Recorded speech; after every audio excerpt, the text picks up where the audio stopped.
I'm Milo Chavez, co-owner of Kate Fitness, and I'm the strength and conditioning coach for Joet Gonzalez.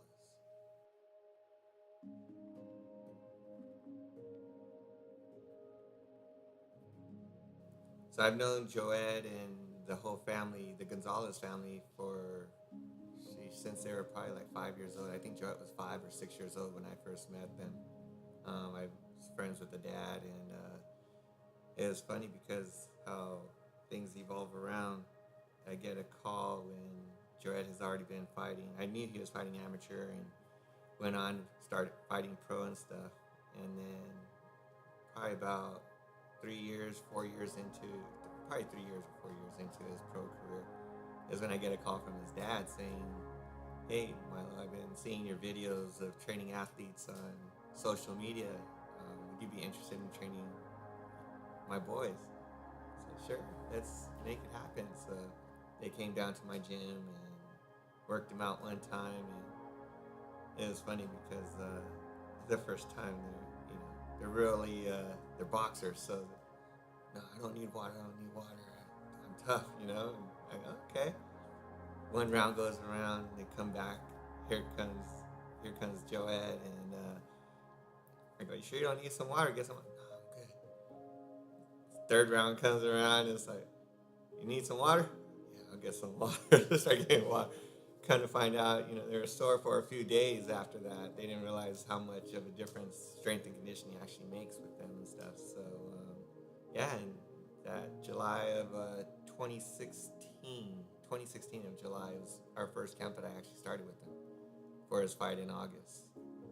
Win a 10-round decision and stuff like that. I still remember that fight. So it's pretty good memories.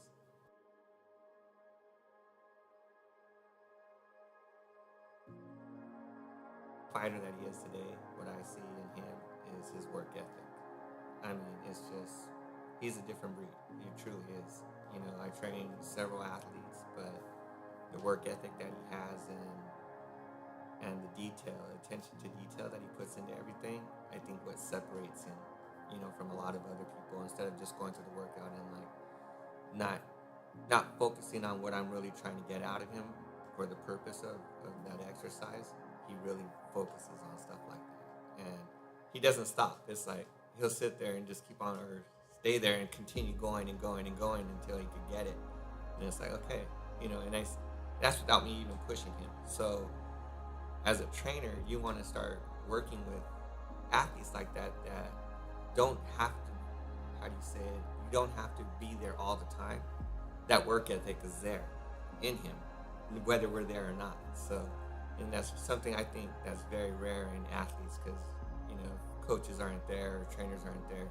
They tend to slack off, like, okay, coaches are looking, let me go ahead and take a little break here. But it's a little bit different with Joet. So I think that's what separates him from a lot of the athletes that I train and athletes that I see out there.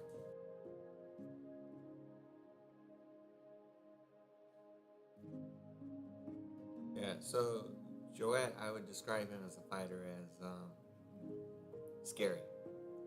He's one of those guys that you look at and he's like, and you see him out there and he seems like the nicest guy, but it's kind of like a light switch. He could turn it on and off. It seems like to me. That's what I see from him. Is you put him in there and something happens, like, okay, boom, let's go. In that phase, so everything about him just changes. Outside, he's the most humble person. Um, and the way he interacts with everybody is really good and stuff. And he's not the type of person to really call out people. He does it, I think, more now because he feels like, or we feel like he has to in order to get fights. But I think it's hard for him to get fights like that because everyone in the boxing industry or the boxers know of him. And so he's a scary guy. He's that light switch. And it's kind of cool when you see those expressions. He could be the happiest person, and all of a sudden he'll turn it off, and boom. Now don't mess with me. Let's make this happen.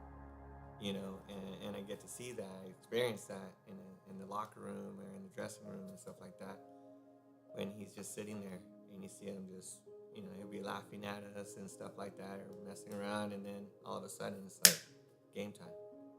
and you see that in him.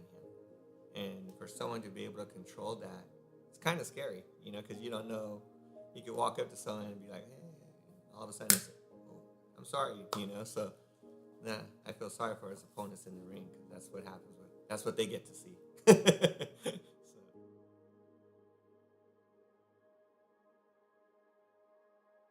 So my future goals with Joet is just to keep him at the top of the game. Always challenging him with different things that I throw at him. Um, Whenever you have a fighter or any athlete, you can't really reach peak performance. Once you reach the peak, then pretty much your career is over. The way I look at it, and I want to keep Joet on top and keep on climbing. So I'm going to keep on finding weaknesses that he might not see, that others can't see, and try to build on those and make him the best athlete as possible, physically and mentally. So it's not just really a physical thing; it's more of a mental thing as well. So, and I think that's where me and Joet click so much. He puts that trust in me to help him with all of that.